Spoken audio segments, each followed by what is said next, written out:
Hello, welcome back to this channel or welcome to this channel. My name is Jackie and I'm obsessed with planners, journals and Hobonichis. And yes, I do have a new Instagram account. I explain everything in my own Instagram, so I would love if you'd consider following me there as well. I post every single day and there you can keep updated on everything I'm using and my lineup and how I'm using every single one of my planners. Today I have a very special video to share with you. It is another collaboration with my lovely friend Cecilia from Scientist Plans, so please go check her video and subscribe to her channel if you are not subscribed yet. She's just amazing. She has a lot of Hobonichi videos. She is very into Hobonichi Weeks and her Hobonichi Weeks is just amazing, so please go check her out. And since it is Hobonichi season, we will be sharing today basically the three main sizes of the Hobonichi Weeks, the Cousin and the Original or the A6, and how we use each of those planners to hopefully maybe help you if you are considering buying one of them. We also have another collaboration coming up soon, which will be a more casual and hopefully fun video, so I won't be talking about any of the cover launches because we will be going through that and I just don't want to give it up anything to her so she will know the covers I'm interested in, but she already knows I'm getting all the Animal Crossing stuff because I'm still obsessed with Animal Crossing a year later and I'm playing every single day. So let's get started. As always, I will leave timestamps down below in the description box so you can jump around to see just what you want to see. I don't want to waste your time. I will start talking about the Hobonichi Cousin and how I use it. Then I will move on to the Hobonichi A6, which you already know it's my beloved journal and I use it every single day, and I will end up talking about the Hobonichi Weeks. So let me clean up this desk a little bit so we can get started. Okay, so here I have my Hobonichi A5. It is the Cousin. It's a very popular size. Both the Cousin and the Weeks are very popular sizes and they are the to-go for a lot of people, but I know a lot of people can also feel very overwhelmed with the Cousin because it is bigger, you have all the layouts you can imagine, and I can understand why it can be a little bit overwhelming. So let me just give you an overview of the planner very briefly, and then I will talk about how I use it. So I have this cover. This is from Hobonichi. It is a Mina per Home cover. I really like it, especially for summer because it's bright but not too bright that I feel bad about being a gothic with things. So I'm okay with using this cover. I just love it and I love the texture of it. So here I have the full book, which contains the 12 months of the year. There's also an AVEC option where you get 6 months in one book and 6 months in other book. Usually I use the Hobonichi Cousin as my work planner for my thesis and all the projects that I'm involved at university, and I really love it as a work planner because you have all the layouts you can imagine. So we have the yearly calendar right here, which I use to mark down conferences that I'm attending as a speaker, and I really like seeing the current year, the previous year, and if I already have something marked down for the upcoming year, I can also leave it here as well. So it's a very nice way for me to have an overview of everything. Then you also have your index that I was using as an index at some point, and then I moved to use as a future log.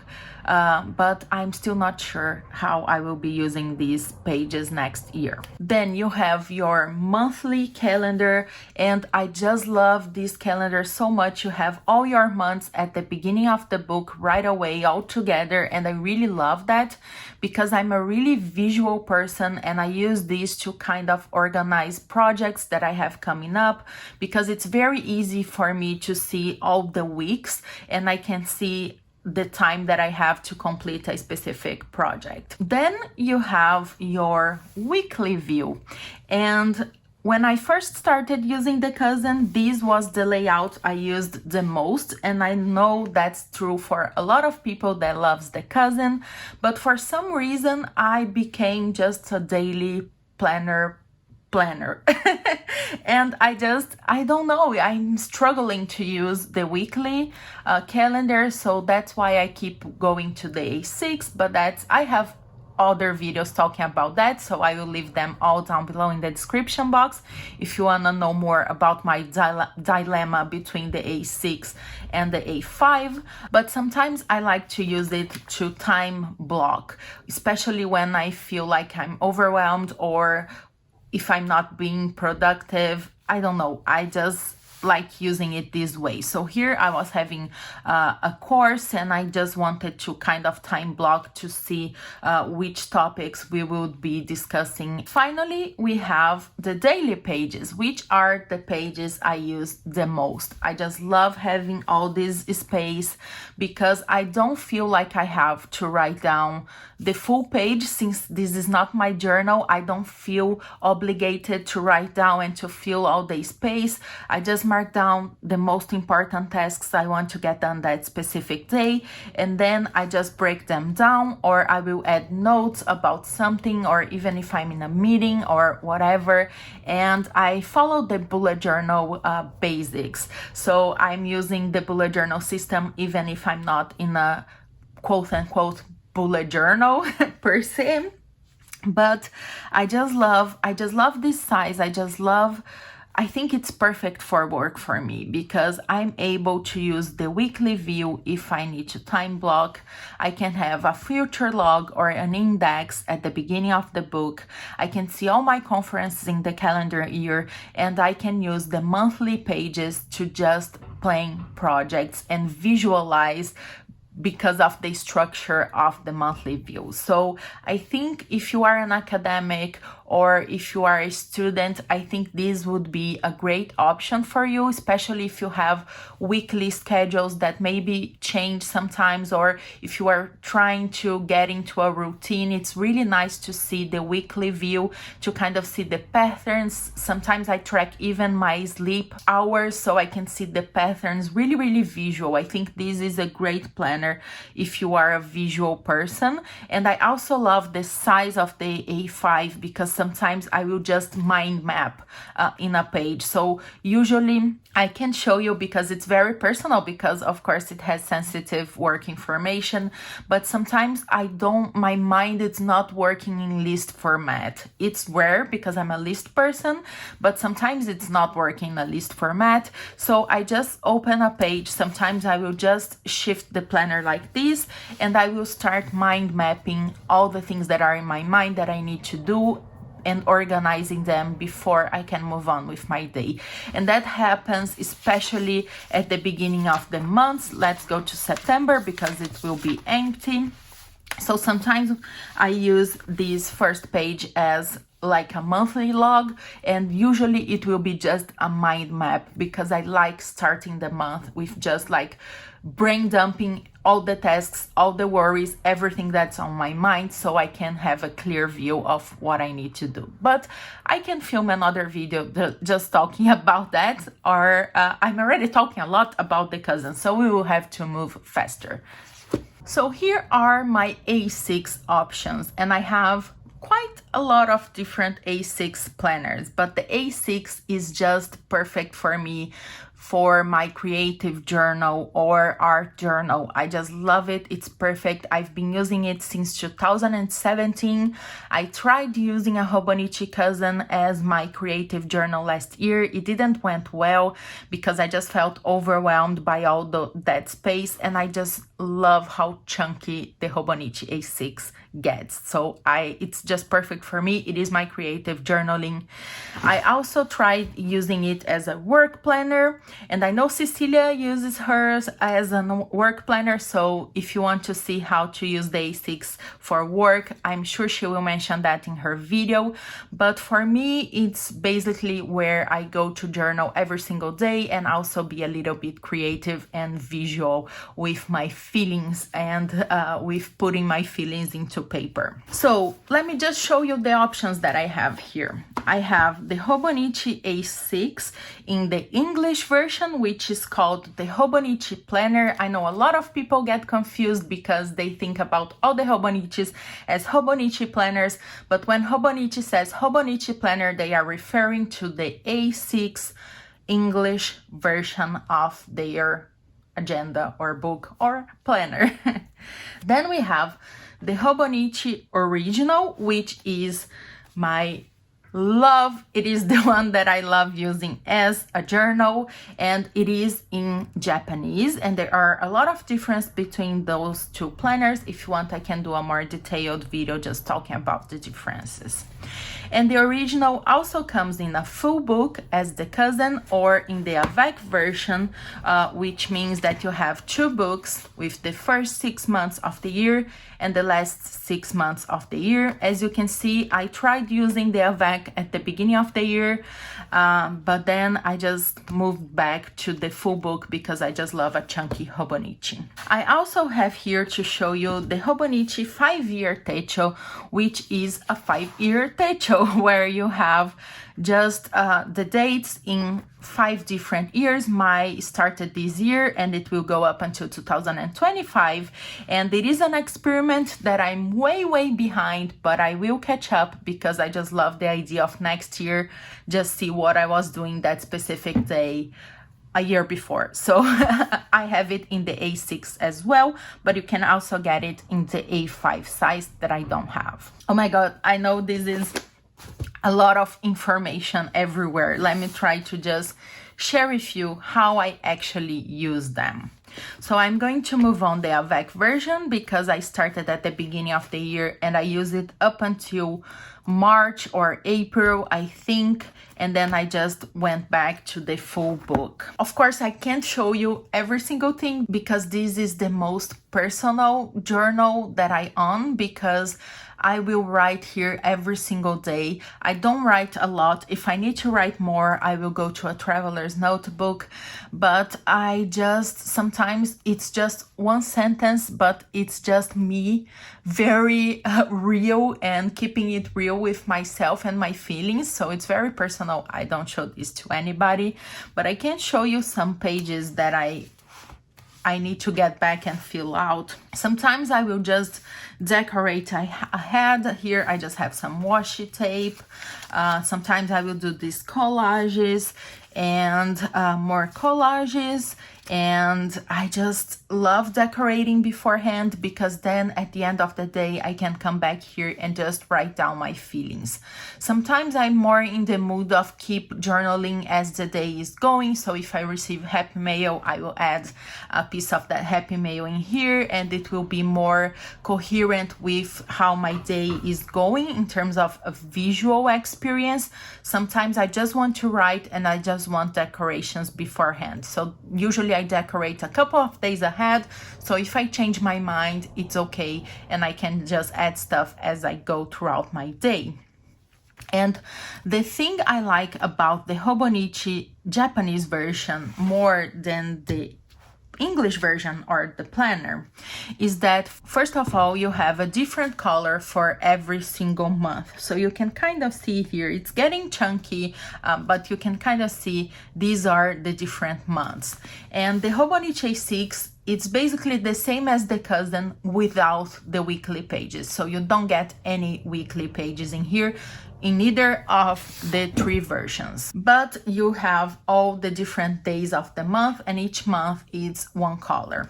For the Hobonichi, the English version, you always get this gray color with just Sundays in red, so it's more monotone and less colorful.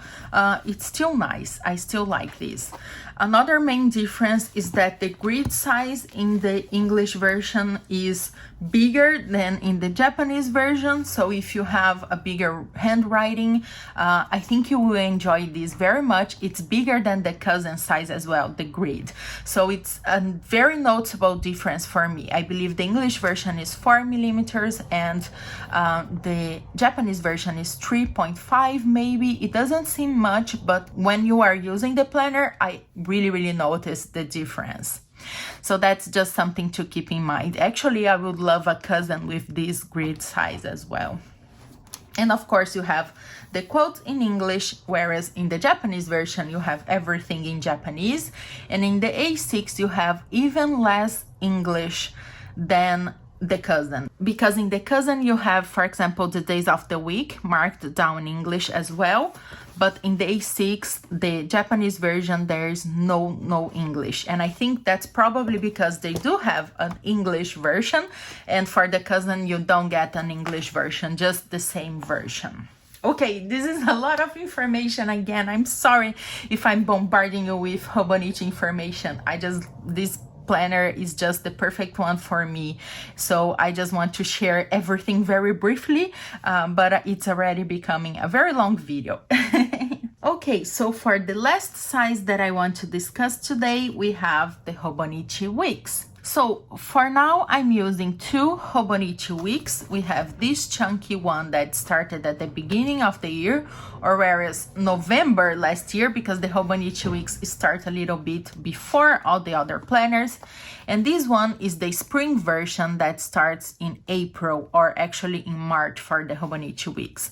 And all of the planners, you have the option of starting on the beginning of the year, so the regular launch that's coming up September, and then in February they have the spring release, and you can get all your planners but the 5-year techos with a March or an April start. So the way I use these Hobonichis is this Hobonichi, the colorful one, which I just love this cover so much. I use it as kind of a summary journal. So I try to come back here sometimes when things are happening, sometimes later on, just to mark down things that maybe I want to journal later on. Because if you remember my Hobonichi A6, I do have a lot of blank pages that are just decorated, that I want to come back here later on and write down about what happened that specific day. Sometimes I'm just not in the mood, sometimes I just don't feel like writing, but I kind of like keeping a record of what happened that specific day in case I want to write later on, if that makes sense. So this is very colorful, very a lot of stickers, and I have a lot of fun preparing this planner. And I also use a lot of kits as well. I'm not using the index, but I have these beautiful Curtain Ideas stickers everywhere. Then for the monthlies, at the beginning I was using this to kind of keep track of Animal Crossing stuff, just when I had shooting stars and villagers' birthdays that were on my island, and when Celeste appeared and things like that. But then I just stopped using the monthly view altogether, and I don't even have decoration anymore. But for the actual weeks, I use it, there's nothing personal here, because usually it's just things that happened that specific day, because later on I know I will forget. So it's very colorful. I use kits. This is from Frank & Goop. I love one of my favorite shops, and this image is from Google. And more Curtain Ideas stickers. And I don't know, it's just fun. I can just make it very colorful, very chunky, have fun. I don't have to come here to plan or to organize myself. It's just to see what happened that specific day, and I just love looking back to it. So this is how I use this Hobonichi Weeks. At the back you have some plain pages, but I haven't used them. Basically, I just use them to take general notes about whatever. It's not like I don't have a bullet journal set up back there or anything special. So I just love these, and I can't wait to see how chunky it will get, because I just love it. And if you don't know the layout of the Hobonichi Weeks, it's basically just like this. You have all your weekdays here on the left side, and then just grid paper on the right side. And the Hobonichi launch day, it's arriving very soon. I love looking at the Hobonichi Weeks because it seems like everything is closer, because you just have a full week in just like one spread. I don't know, I like it. And I also have this Hobonichi Weeks, which I got later on. It is the spring version, and I just keep it like this without any special cover. And I'm using these as my it's kind of, it complements my bullet journal, so it's more like a general planning system that I like to come back here on a weekly basis instead of a daily basis as I go to my bullet journal. I don't have anything in the index for now. The monthly pages are just blank. And then in the weekly pages, I just like adding decorations. I will also add the decorations beforehand as well. So this is next week. And then I will just mark down events and appointments on the left side and weekly tasks on the right side. So it's very, very simple. As you can see, a lot of blank spaces. A lot of blank space, and I just write down whatever I need. And I've been really loving using this way. It's a way that I started using very recently, and I was not using this before like this, and I just love it. I love the blank space. I love decorating it, but also leaving it very functional. And I will probably film a flip through of this if you are interested in seeing that. And yeah, this is how I use the Hobonichi Weeks. Okay, I think we are done. I think this is everything I wanted to share. This video is super long. I will have to cut a lot. And go watch Cecilia's video. I'm sure she will have a lot of interesting things to share about the Hobonichis she uses. She has also had experience with all the Hobonichi sizes, if I'm not mistaken, but I think she did, and it will be interesting. And stay tuned because we will have more collab videos coming up before launch day, and let me know what you think, if you use any particular Hobonichis, if you are thinking about getting another Hobonichi or not. And thank you so much for watching. Thank you, Cecilia, for this collab. It's always a pleasure, and I will see you very soon. Bye bye.